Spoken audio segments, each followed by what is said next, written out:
Então, pessoal, nós vamos começar aqui o nosso aulão sobre noções gerais de direitos humanos. O objetivo desse aulão é ter um apanhado sobre os principais pontos que norteiam os direitos humanos e onde vocês podem ingressar para ter coleta de dados sobre informações, principalmente decisórias das, da Corte Interamericana, que é onde o Brasil está inserido, e da Corte Interamericana, também onde o Brasil está inserido. Então, a primeira coisa para a gente entender, pessoal, e para poder ficar claro na cabeça de vocês, é diferenciar a questão normativa internacional. Muitas pessoas não sabem a diferença entre direito internacional e direito estrangeiro. Então, a gente precisa ter isso muito claro na cabeça da gente para a gente poder entender os direitos humanos. No âmbito internacional, são normas firmadas entre os estados nacionais, estados-nações, para que possam gerir a ordem internacional. Ou seja, as normas internacionais, elas valem em âmbito internacional, estado para estado. O direito internacional regula algumas normas que nós chamamos de direito internacional privado, que seria a capacidade aí de gerir algumas questões internas. Por exemplo, questão de migrantes, de migração. Nós, brasileiros, vamos para o exterior. Então, lá vai ter um tratado internacional que vai gerir para nós a nossa locomoção. A grande maioria das outras normas vão gerir questões de Estado e Estado. Direito nacional já são as nossas normas internas, nacionais brasileiras. Então, da Constituição e na pirâmide constitucional, todas aquelas normas são consideradas aí normas internas brasileiras. E direito estrangeiro? Muita gente acredita que direito estrangeiro é direito internacional, e não é. Direito estrangeiro é o direito nacional em outro país. Então, todas as vezes que a gente fala assim, a lei francesa de devida diligência, ela é direito estrangeiro, porque ela vale para os franceses no território francês. Ela não é uma norma internacional, ela é uma norma estrangeira. Assim, a gente tem a diferença entre direito internacional e direito estrangeiro. Então, o direito estrangeiro é a norma nacional de outro país. O direito nacional, a gente fala, é o direito brasileiro, ok? Então, isso tem que estar muito claro para a gente poder entender agora o que é uma comunidade internacional. A comunidade internacional, ela é dividida em dois pontos. Os estados, que compõem os sujeitos de direito internacional, juntamente com as organizações internacionais como a ONU, a OEA e todas as outras organizações que são compostas por estados nacionais, e atores de direito internacional, que são ONGs, empresas e indivíduos. Professora, por que você está me explicando essa comunidade internacional? Porque no âmbito internacional, os sujeitos, eles são titulares de direitos e obrigações. E os atores, que são as ONGs internacionais, indivíduos, nós no âmbito internacional e empresas multinacionais, são apenas aqueles que sofrem as consequências do direito internacional. Porque todo tratado internacional ele é de Estado para Estado, ou Estado para organização internacional, ou de organização internacional para organização internacional. Então, isso aqui é o primeiro ponto que vocês têm que entender sobre comunidade internacional para entender direitos humanos, ok? Por quê, professor? Porque os direitos humanos, eles nascem de um precedente histórico, em que antigamente a gente não precisava, pela teoria justnatural dos direitos humanos, não precisava de nenhuma atuação cogente, obrigatória, para ser realizado. Não precisava ter uma norma escrita para ter assegurado os direitos básicos dos direitos humanos. O que, ao longo do tempo, foi se perdendo e houve essa necessidade de firmar normas internacionais. Quais são os precedentes que definem isso? Inicialmente, nós tínhamos o direito humanitário, que não é direitos humanos, gente. É uma coisa que as pessoas, muita gente confunde.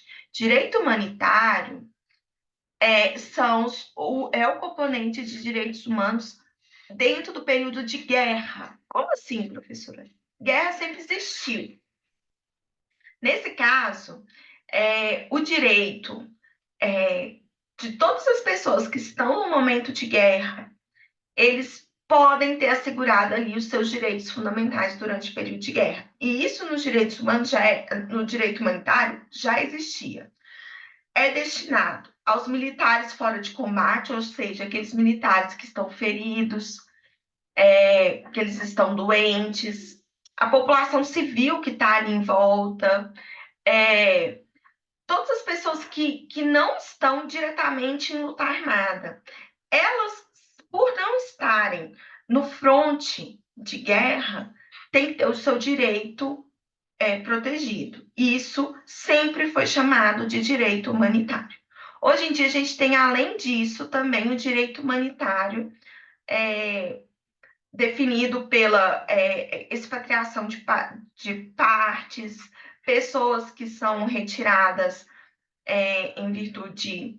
Né, a gente está tendo aí várias questões de ou guerra ou questão humanitária mesmo, de questão de mudanças climáticas. Então, isso é considerado direito humanitário, ou seja, são pessoas que estão num momento extremo e elas precisam ali de ter os seus direitos resguardados para aquele momento específico que é vinculado às questões de guerra, ok? Isso sempre existiu, direito humanitário sempre existiu. E aí, nós tivemos a Liga das Nações, onde que houve o restabelecimento da soberania de vários estados, que foi criada ali na Primeira Guerra Mundial para promover a cooperação e a paz internacional. Essa Liga das Nações, ela buscava a proteção um pouco genérica, mas já buscava a proteção dos direitos humanos. Aqui a gente ainda não tem os ataques humanitários realizados pelos nazistas contra os povos judeus. Estavam começando essa atuação. E aí nós tivemos a Organização Internacional do Trabalho, que começa a incorporar num processo de internacionalização os direitos humanos.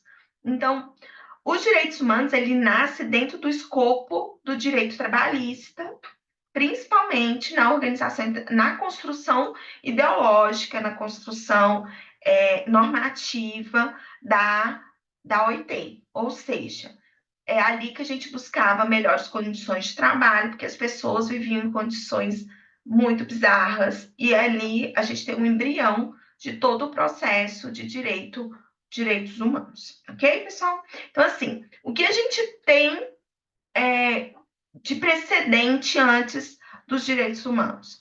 Existiam os direitos humanos no momento de guerra, não direitos humanos, mas um direito humanitário no momento de guerra. Existia ali um início de forma genérica das questões de direitos humanos e depois ali a definição de padrões mínimos globais pela OIT. Muito bem, definido isso, o que a gente tem? O que a gente passa a ter? A gente passa a ter uma construção contratualista dos direitos humanos. O que seria isso, professora?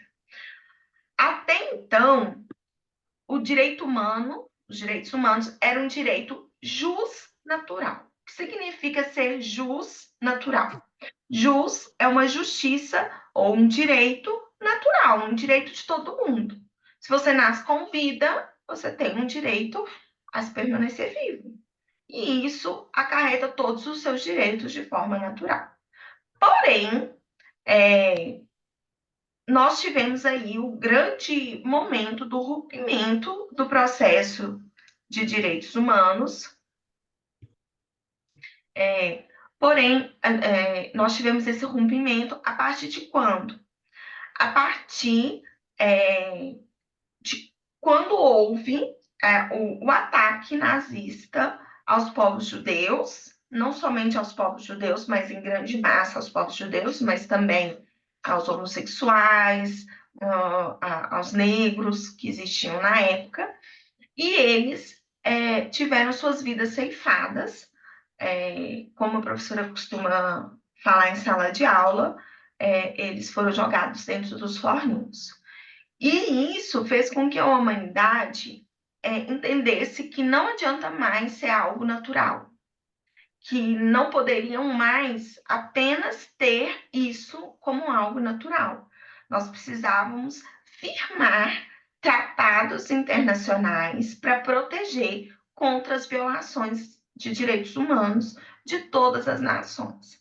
E assim a gente passa de um direito puramente justnatural a um direito em que os estados eles se reuniam para definir esses direitos da pessoa humana. E aí os direitos humanos ele deixa de ser jus natural, ou seja, que nasce com a pessoa, que já é algo natural da pessoa, e passa a ser firmado em tratados e convenções internacionais. Aqui tem uma questão recorrente de concurso que eles perguntam por que, se é algo natural, por que criar normas de direitos humanos? Então, por que firmar isso em normas, em tratados? Devido à violação que ocorreu em massa, houve a necessidade ali de trazer isso como forma vinculante e obrigatória aos estados. Então, nasce então os direitos humanos. E aí, esse conceito, ele não é um conceito fácil de dar, de direitos humanos, não é um conceito permanente, rigoroso. Por quê? Porque cada sociedade define quais são os direitos que aquela sociedade possui como direito necessário humano. Mas, basicamente, o que a gente pode definir como direitos humanos? Para o conceito, então, a gente tem 3 pontos que a gente pode definir. São direitos natos da pessoa humana, ou seja, nasce com a pessoa, é inerente à pessoa humana, nasceu com vida, ela já tem aqueles direitos reservados, protegidos, busca proteger o seu atributo principal, que é a dignidade da pessoa humana, ou seja, sem aquele direito a pessoa, ela não vive com dignidade. Então, aqui a gente pode pensar alimento. Por que o alimento, o direito à alimentação adequada é um direito humano? Porque o direito humano, se a pessoa não tem um alimento, ela não tem como viver de forma digna. E geralmente são reconhecidos em documentos internacionais, mas eles não necessariamente precisam estar em tratados internacionais. Esses documentos internacionais que eu falo são tratados e convenções. Não necessariamente precisam estar ali. Assim, o que a gente pode entender? Que os direitos humanos, ele continua sendo um meio termo, um contraponto entre o justnaturalismo, em que é um direito natural de todo mundo, mas que agora a gente tem a ideia contratualista, que é a ideia, quando eu falo direito contratual, que seria aquele direito firmado em tratados, porque tratados são acordos internacionais, várias partes entram em acordo, por isso que é o contratualismo. Então, eles têm tanto os direitos humanos, eles podem ser justnaturalista ou pode ter esse contraponto firmado em tratados. Nem todos os direitos humanos estão firmados em tratados, porque ao longo dos anos a sociedade foi evoluindo e vai surgindo a necessidade de novas proteções dessa dignidade. Então, a gente passa, por exemplo, agora com a internet, a ter vários direitos humanos afetados em âmbito de internet, de globalização na internet. E isso ainda não está firmado em muitas convenções internacionais. Então, por ser uma questão justnatural, a gente pode utilizar ali mecanismos para proteger essas pessoas, ok? Então, a ideia geral é garantir a segurança jurídica da proteção dessas pessoas frente aos seus estados nacionais.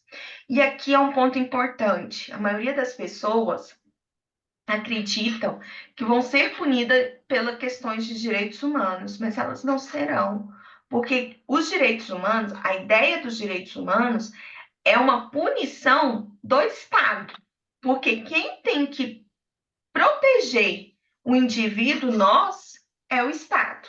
No nosso caso, o Estado brasileiro tem que nos proteger, ok? E aí, a gente começa, então, a entender para qual finalidade os direitos humanos existem. Então, o objeto principal é a pessoa humana. A finalidade, então, é proteger a pessoa humana dentro da sua dignidade, para ter ali proteção da vida, da liberdade, da igualdade, da educação. E aí são vários direitos que derivam dessa questão. Aqui, esses direitos, eles não possuem hierarquia. Como eles não possuem hierarquia, nós sempre teremos que analisar o caso concreto para definir qual direito vai ter limite e qual não terá. A gente não tem como estabelecer que um direito é maior do que o outro. A gente não pode ponderar. E aí aqui a gente usa o Alexi ou Alexe. Algumas pessoas falam que é a ponderação dos princípios, né? Então a gente usa isso no caso concreto. Então, somente considerando a questão da pessoa humana, a paz entre os estados são obrigados a nos proteger. O Estado brasileiro tem que nos proteger. E aqui, um exemplo que a gente pode dar para ficar mais claro para vocês sobre a questão dos direitos humanos, no caso Maria da Penha, por exemplo, ela sofria violações dos seus direitos humanos por violação de proteção contra a violência doméstica. E essa violação de direitos humanos, ela tentou em vários esquemas, em vários processos internamente no Brasil e não conseguiu a sua proteção. Ou seja, o Brasil foi negligente ao protegê-la. Por quê? Porque o Brasil assina tratados e convenções internacionais que garantem a proteção da mulher contra a violência doméstica. Em virtude disso, o que acontece? Em virtude dessas violações que ela sofreu, ela recorreu à Comissão Interamericana de Direitos Humanos. E a comissão, num ato preliminar, solicitou ao Brasil que cumpra a definição normativa de criar uma lei para proteger essas mulheres. Então, vocês observem que não chegou a ir para a corte, ainda estava na Comissão Interamericana de Direitos Humanos, porque o Brasil realizou, cumpriu a ordem da comissão e não precisou entrar contra o Brasil na corte. Ou seja, direitos humanos é um direito em que protege nós, brasileiros, nós, pessoas que estamos aqui no Brasil, contra as questões de direitos, contra violações de direitos humanos que o Brasil fez contra nós, brasileiros. Nós não vamos ingressar contra o Estado francês, porque o Estado francês vai proteger os franceses. O Estado argentino vão proteger os argentinos. Então, a ideia dos direitos humanos é a nossa proteção diante de um Estado que foi negligente em relação à ideia da pessoa humana, em relação à nossa dignidade. Isso só existe porque o Brasil firmou tratados e convenções internacionais. Então, aquela história de direito dos humanos, que lá não existe, gente. Na verdade, direitos humanos são todos os nossos direitos. E aí, quem fala uma coisa dessa é porque é uma pessoa que não tem conhecimento nenhum sobre o processo. E aí, pessoal, a gente tem algumas características que são importantes. Aqui não é um rol taxativo, mas a gente precisa entender. existem várias concepções dessas características que vão facilitar no processo de análise nosso. Então, vamos entender.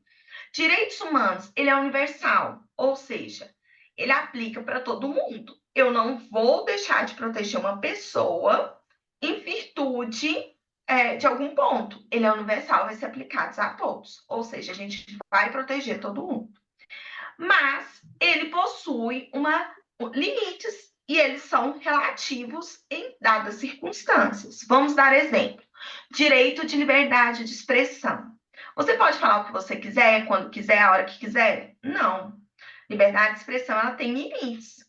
E a Corte Interamericana define 3 limites para nós. Um dos limites que a Corte Interamericana define para a gente, já em julgado, já em decisão final, é discurso de ódio.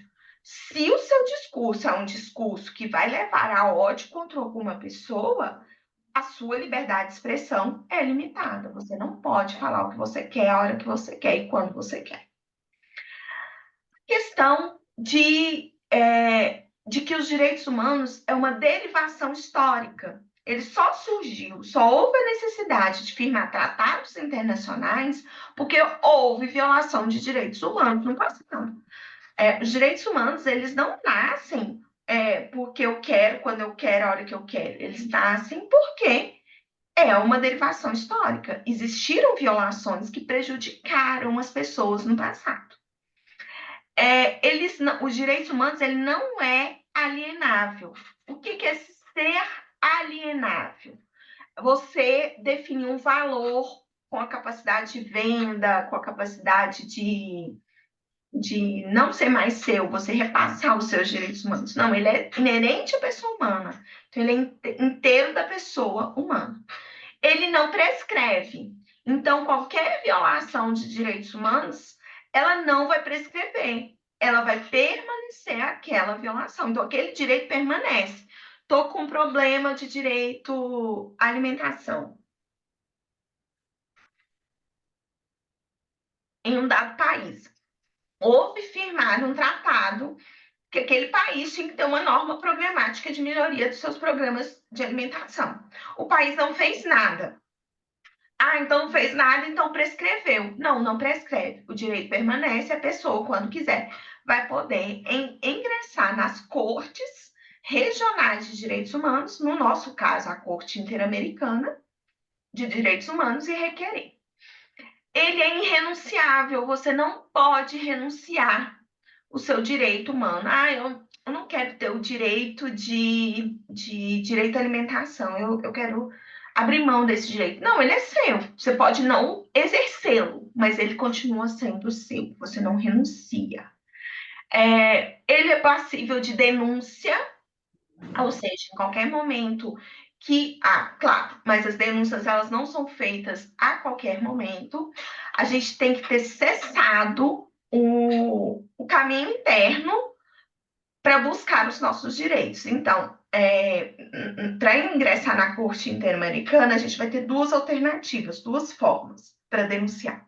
Uma, tem muito tempo que o Brasil está inerte em relação ao meu caso, eu entrei com processo judicial, já, né? E o Brasil não fala nada há, sei lá, 10 anos, no meu caso. Eu posso denunciar o Brasil para a Corte Interamericana, porque eu posso fazer uma denúncia de direitos humanos.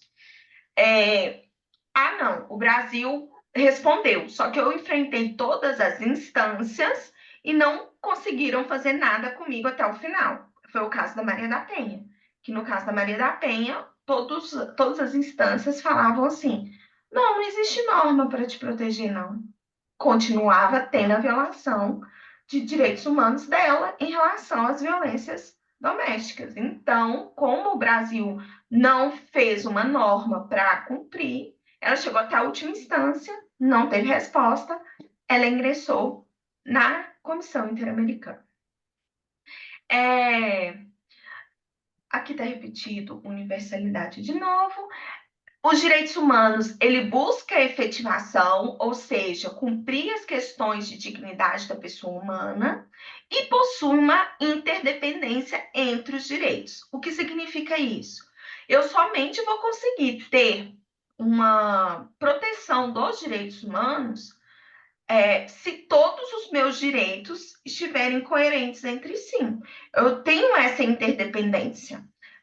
Lembrando que, se for para ver o meu direito é interdependente, só que ele não é superior ao limite do direito do outro. Então, a ideia sempre vai ser: eu busco a coerência entre todos os direitos, mas eu vou sempre buscar o limite em relação a outra pessoa.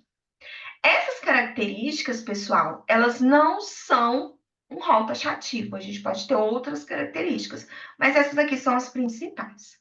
Com isso, nós vamos ter 3 princípios basilares para os direitos humanos. A inviolabilidade da pessoa, ou seja, não pode pôr sacrifício ao cidadão em relação aos benefícios de outra pessoa. Eu não posso prejudicar o meu direito humano para poder proteger o outro, mas eu posso ter limites no meu direito. Ou seja, quando eu expliquei os direitos, a questão da liberdade de expressão ser limitada, é nesse sentido. Ó, eu tenho meu direito de liberdade de expressão, mas eu não vou poder atacar o outro para poder exercer o meu direito de liberdade de expressão. E atacar o outro é fazer discurso de ódio, por exemplo, ou fazer crime, né? Crime também é um outro ponto que a corte possui em relação a isso. O princípio da autonomia da pessoa, que toda pessoa é livre para a realização de qualquer conduta, desde que seus atos não prejudiquem um terceiro. E o princípio da dignidade da pessoa humana, que é um verdadeiro fonte núcleo aí dos direitos humanos, onde o objetivo da proteção dos direitos humanos é realmente garantir essa dignidade da pessoa humana. Então, esses 3 princípios, eles vão nortear tudo que a gente vai falar. Professora, por que você está me falando isso? Para a gente começar a entender que os direitos humanos ele é feito em sistemas. Como seria isso? Aqui eu tenho uma estrutura onde eu começo no aspecto internacional, onde eu tenho a ONU como fonte internacional básica, então é uma organização internacional que vai abranger ali vários subdivisões, a OIT, a Unicef, a Unesco, que vão trazer no aspecto internacional os direitos humanos. Enquanto que no aspecto regional, e aqui houve essa regionalização para ficar mais fácil a compreensão e entendimento entre as regiões, nós temos as cortes e as comissões. Alguns lugares não possuem mais comissão. No nosso caso brasileiro, onde que nós estamos vinculados ao sistema interamericano, nós temos comissão. Então, nós temos aqui o sistema europeu, que também é chamado de Euroásia, porque a Ásia não tem sistema e usa o sistema europeu. Então, ele é chamado de Euroásia por causa disso. O sistema africano, o interamericano e o islã arábico, que aqui a gente vai ter ali todo um arcabouço normativo próprio. Então, nós estamos no Brasil, nós utilizamos o sistema interamericano. Eu vou dar foco no sistema interamericano aqui hoje. E, em nível nacional, nós temos constituições federais de cada um dos estados, cada estado internamente, é aquela ideia de direito nacional que eu falei com vocês lá atrás, e normas infraconstitucionais. Então, o que a gente pode entender e verificar? Que em nível internacional, regional e nacional, nós temos essa proteção dos direitos humanos.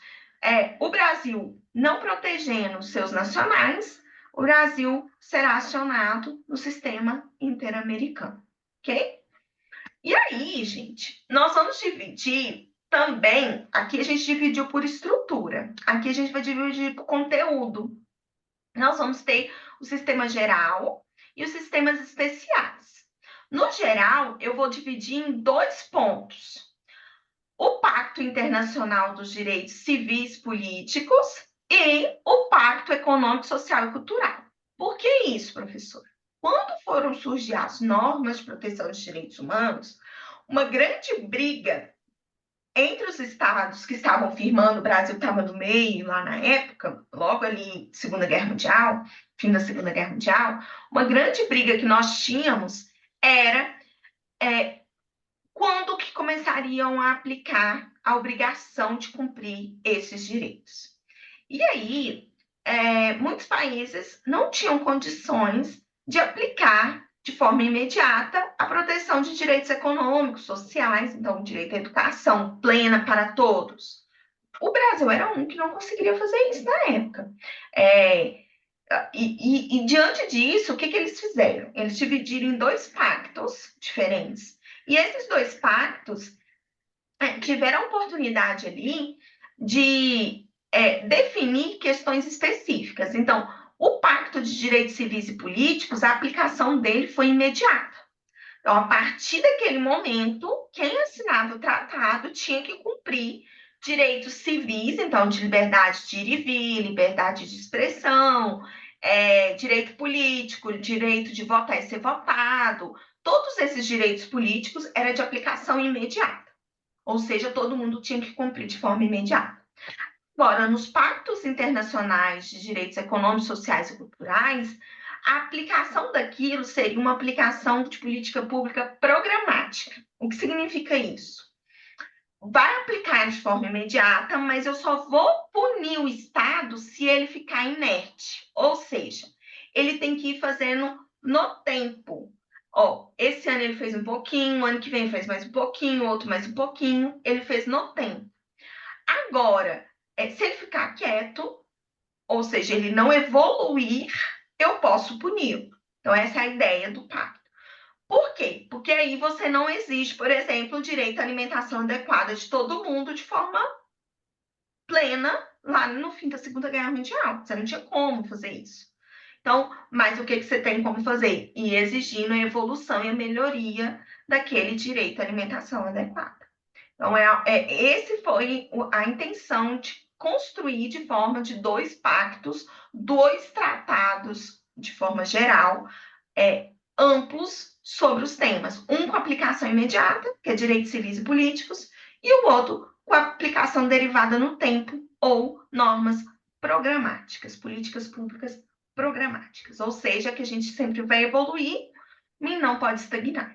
E o sistema especial é quando pegou os vulneráveis e estabeleceu normas específicas sobre eles. Então, a gente tem, por exemplo, a criança, a Declaração Universal dos Direitos da Criança. E aí a gente vai ter para idoso, deficiente, e aqui não é mais portador de deficiência, né? Deficiente, imigrante, mulher, a questão de tortura, e aí a gente tem um pacto, não é pacto, é um tratado contra a não tortura, a questão dos indígenas. Então, assim, vários vulneráveis começaram a ter os seus tratados, as suas convenções, os seus acordos internacionais para proteção específica. Muito bem. Entendido a estrutura, a questão estrutural e a questão de conteúdo, a gente precisa entender que os direitos humanos eles foram incorporados pela Constituição Federal de 88 e que eles estão inerentes em todo o nosso ordenamento jurídico brasileiro. Como? No direito interno, os direitos humanos são conhecidos como os direitos fundamentais. São os mesmos. A diferença é a nomenclatura. Se são direitos fundamentais, eles estão em normas nacionais. Se eles estão em direitos humanos, a nomenclatura significa que eles estão em tratados internacionais. E aí, onde isso está previsto? Artigo 1º da Constituição coloca que constitui um Estado democrático de direito, tendo como fundamento a dignidade da pessoa humana, a cidadania. Isso é direitos humanos. Ou seja, o que a gente acabou de falar está inserido aqui dentro da nossa Constituição. Outras questões. Constituem objetivos fundamentais da República do Brasil. Garantir uma sociedade livre e justa, solidária, garantir o desenvolvimento nacional, erradicar a pobreza, promover o bem de todos, sem preconceito de origem, raça, cor. Ou seja, a própria Constituição já traz para a gente vários direitos humanos imbuídos dentro do seu texto normativo. Além disso, nós temos o artigo 4º da Constituição Federal, o artigo 7º dos atos das disposições constitucionais transitórias, artigo 5º, parágrafo 2º, que é quando ele coloca que os direitos e garantias expressos na Constituição não excluem outros princípios adotados em tratados, ou seja, é a incorporação daquele princípio que a gente acabou de falar, que um não exclui o outro, um não relativiza o outro. O artigo 5º, parágrafo 3º, ele eleva a condição de caráter supralegal dos tratados de direitos humanos. Isso aqui foi a emenda constitucional de 45 que trouxe para a gente, e estabeleceu que tanto qualquer tratado que tenha o teor de direitos humanos que seja votado em 3/5 nos 2 turnos vai ser equivalente à emenda constitucional na esfera brasileira, ou seja, deu aqui um grande respaldo das normas internacionais de direitos humanos, transformando elas em direitos fundamentais da nossa Constituição. Entendidos, então, que nós temos direitos humanos em âmbito nacional, através dos direitos fundamentais, em âmbito regional e em âmbito internacional. Em âmbito regional, que é o que a gente vai conversar aqui agora e que vai ajudar vocês no processo de coleta de dados e pesquisa de vocês, é em relação ao Sistema Interamericano de Direitos Humanos. É o sistema regional que nós estamos vinculados, que o Brasil está vinculado. Onde está esse sistema? Esse sistema, ele existe e está vinculado a uma organização internacional que chama Organização dos Estados Americanos, OEA. Ele possui um aparato de monitoramento e implementação. Todas as organizações internacionais possuem, de forma direta ou indireta, essa questão de monitoramento. Então, a gente vai pensar, por exemplo, a OCDE, ela possui isso dentro do ponto de contato nacional. A ONU, ela possui isso dentro da Corte Internacional de Justiça. E no nosso caso da OEA, isso está vinculado dentro da Comissão Interamericana de Direitos Humanos e da Corte Interamericana. Aqui está o site da OEA, que eu coloquei para vocês. E aqui é o link, que quem recebeu o material pode vir e clicar. Quem quiser o material é só solicitar. É esse material que eu estou mandando aqui. Quando você clica, você vai direto para o site. O site, ele existe em inglês, espanhol, português e francês. Por quê? Porque a América como um todo, norte, central e do sul, ela possui todas essas línguas vinculadas. Então, a gente tem ali todos os processos de constituição dessa estratégia, onde que vai dar mais garantia e acesso linguístico às informações da corte e da comissão, ok? Então, a OEA tem todas essas línguas vinculadas. A OEA, ela vai ser dividida, então, em Comissão Interamericana de Direitos Humanos e Corte. Agora, para entender, isso aqui é um esqueminha que a professora fala em sala de aula. A OEA é como se fosse o setor administrativo. E ele é um setor hoje visto como um primeiro passo para chegar na corte. Nós, brasileiros, se quisermos ingressar contra o Estado brasileiro na Corte Interamericana, a gente não consegue. Por que a gente não consegue? Porque a gente tem que ingressar contra o Brasil na comissão. A comissão vai analisar o caso numa ideia administrativa, e aí ele vai verificar para nós se nós temos realmente aquele direito. E aí, em vez de falar assim, você tem direito, você pode continuar, a Comissão Interamericana fala assim, queridinho, você é vulnerável, eu vou te ajudar. Ela toma para si a responsabilidade, e quem entra contra o Estado brasileiro é a própria comissão. Por quê? Porque a comissão, ela traz para ela a responsabilidade de ingressar contra o Estado. Então, ela é, ao mesmo tempo, um ponto administrativo de controle de casos, como também de suporte de casos. Então, por que isso existe na América?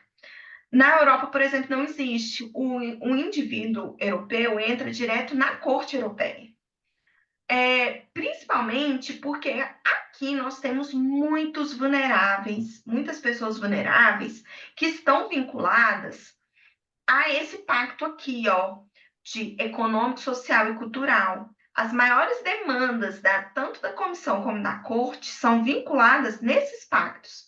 Ou seja, a gente sempre vai ter problemas de cunho econômico, social ou cultural na América. E na Europa, por exemplo, os grandes problemas são vinculados em relação aos direitos civis e políticos, e poucos em relação aos direitos econômicos, sociais e culturais. Isso são características divergentes entre essas estruturas que nós temos aqui. Hoje eu não vou dar profundidade em relação às outras estruturas, mas para vocês terem isso claro em relação para entender a nossa estrutura interamericana. Então, a nossa comissão, a Comissão Interamericana de Direitos Humanos, ela é um processo intermediário para começar essa atribuição em relação aos a nossa proteção frente ao Estado brasileiro. E a corte é realmente a instância judiciária que irá julgar esse processo. Muito bem, isso está definido onde? Na Convenção Americana de Direitos Humanos. Aqui eu coloquei o link para vocês para a convenção.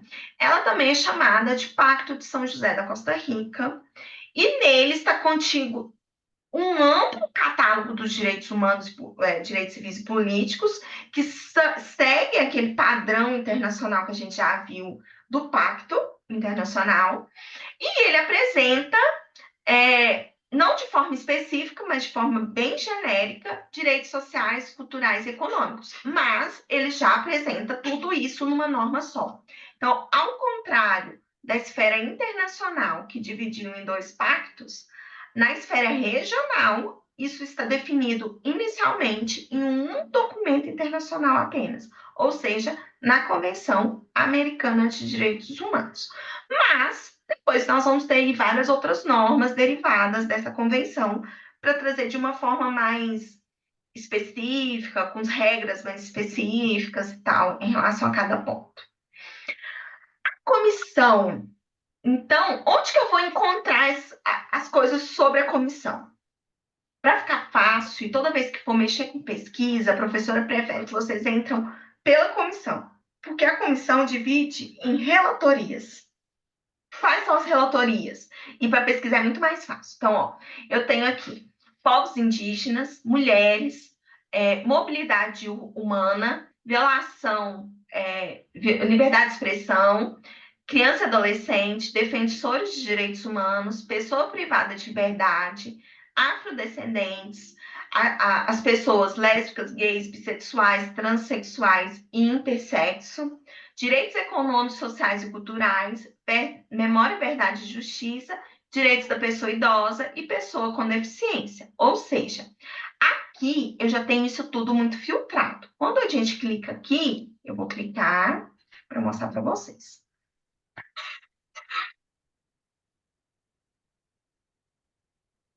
Aqui nas relatorias, quando você clica, vou dar, por exemplo, mulheres. Eu cliquei em mulheres.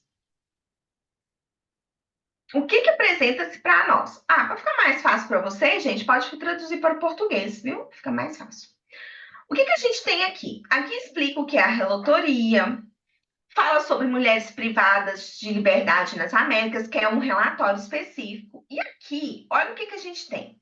A gente tem decisões jurisprudenciais, decisões de jurisprudência, tanto da corte como da comissão, tanto da comissão como da corte. Então, a gente tem dois documentos. Além disso, a gente tem os relatórios. A gente tem esses informes que são relatórios, toda vez que falar informes, são relatórios. Tanto na questão por ano ou por países. Eu vou clicar por países e vou clicar no temático, só para a gente poder olhar e vocês entenderem. E aí aqui a gente tem pronunciamento em redes sociais, comunicação com a imprensa, tem audiências públicas. Cadê as audiências públicas? Aqui não tem, mas em outros relatorias tem as audiências públicas. Ó, por exemplo, aqui a gente tem, esse que eu cliquei foi por países. E aí, por países, a gente tem, em relação às mulheres, a situação dos direitos humanos no Brasil. Então, você percebe que a gente tem um informe que fala dos direitos humanos no Brasil no ano de 2021. E lá dentro dele fala de mulheres, porque ele estava vinculado à relatoria de mulheres. Então, o que isso ajuda a gente? A entender outras questões em relação a outros pontos. Então, eu vou ter aqui Guatemala, México, Honduras. Aí tem vários informes, vários relatórios, e esses relatórios vão ajudar vocês aí nos processos de pesquisa gerais de vocês. Em relação à temática, ó, mulheres privativas de liberdade nas Américas, em pé geral, crime organizado, mulheres e meninas. Aqui levou em consideração só os países da América do Norte e Central, a discriminação entre meninos e adolescentes em 2019, e aí a gente tem vários outros informes. Alguns já estão antigos, mas é importante para a gente poder entender, e dependendo da pesquisa que vocês estão fazendo, vocês podem direcionar. Se você pegar outra relatoria, por exemplo, vamos pegar povos indígenas, vai ter a mesma ideia e a mesma construção que eu estou falando para vocês, ó. Então, a gente vai ter aqui, ó, decisões de jurisprudências, relatórios, aí vai ter os informes por países, temáticos, guias, questionários, comunicação com a imprensa e tal. Beleza. O que a professora quer mostrar para vocês agora? Então, entendida a comissão, certo? Dentro de cada uma das relatorias, o que a professora quer mostrar para vocês? Cadê? Aqui. É como acessar essas decisões. Então, da Comissão Interamericana, clicou aqui, clicou aqui. Ao clicar aqui, o que nós temos? Nós temos aqui os informes em relação ao que já foi aceito em relação a cada país. Então, a gente tem aqui Brasil. Quais os casos que já foram aceitos pela Comissão Interamericana? Lembrando que é aquela parte administrativas. E aqui eles mostram e contam toda a historinha, o relatório. Eu vou clicar em para vocês verem. Que é quando a gente já tem uma fundamentação do caso, ou seja, ele já andou lá dentro. Então, aqui eu tenho dois casos. A Yanomamis, ele já teve um andamento, aquele caso dos Yanomamis. Solução amistosa significa que o Brasil resolveu em âmbito administrativo, não precisou ser enviada à Corte Interamericana, então teve uma solução amistosa, e aí os casos a gente não tem, em relação aos indígenas, a gente não tem nenhum caso brasileiro, que foi, lembrando que aqui está pela relatoria de indígenas, certo? E os que foram enviados à Corte Interamericana, ou seja, onde o Brasil ele não cumpriu. Vamos ver se tem Brasil? Tem, aqui, ó. Comunidade quilombola de Alcântara, deixa eu ver se tem mais. Brasil. E o povo do Chucuru, que também ele já foi enviado para a Corte Interamericana. Ou seja, nós tivemos dois casos que não teve uma solução amistosa, que não foi solucionada em via administrativa e já foi. E nós já temos 5 casos que foram admitidos e 2 que foram fundamentados e estão para o Brasil fazer o cumprimento via administrativa, senão ou vai entrar aqui em solução amistosa ou então vai para a corte. Beleza. Entendidas as questões de corte, de comissão, a gente vai ingressar, então, na Corte Interamericana. Pela Corte Interamericana, a gente pode vir aqui em casos contenciosos e ingressar por aqui para pesquisar, que é o que a professora mostrou aqui para vocês. Quando vocês clicam, vocês vêm aqui e pesquisa por jurisprudência. Pode ser uma pesquisa nesse sentido. Eu vou abrir aqui só para vocês verem. Só que se vocês quiserem ir pelas relatorias, também é fácil. Então, por exemplo, estou aqui na relatoria de indígenas, aí eu venho para a corte. Aqui vai me direcionar os casos que existem na Corte Interamericana e qual foi a sentença que já foi dada. Então, a gente tem aqui a sentença, então aqui é o resumo, e aqui é a sentença completa, no caso brasileiro, que já foi realizada, ou seja, a sentença foi dada em 2018. Ela já foi para a corte e já foi dada a sentença. E aí a gente tem acesso a todas essas informações. Ou aqui, por esse link que eu coloquei para vocês de jurisprudência da corte, que você pode vir e atribuir palavras-chave para pesquisa. Então, pode ser que não esteja na relatoria, mas eles trazem para vocês os casos contenciosos, as medidas que foram realizadas pela corte. Então, por palavras-chave, por exemplo, indígenas, Brasil. Deixa eu pesquisar. E ele vai trazer tudo que existe de indígenas Brasil para nós. Aqui eles vão trazer vários documentos. E aqui não está organizadinho igual na relatoria, mas você pode ir esmiuçando cada um dos documentos, cada uma das questões. Aqui vai trazer parte a parte, texto a texto, para você analisar, ok? Então, você pode fazer pesquisa diretamente pela relatoria da Comissão Interamericana, se você está imbuído dentro de um desses temas. Se você não está, você pode vir pela jurisprudência da corte, especificamente. O link está aqui abaixo para vocês. Pessoal, então é isso. Eu finalizo aqui a minha apresentação e eu espero que tenham gostado.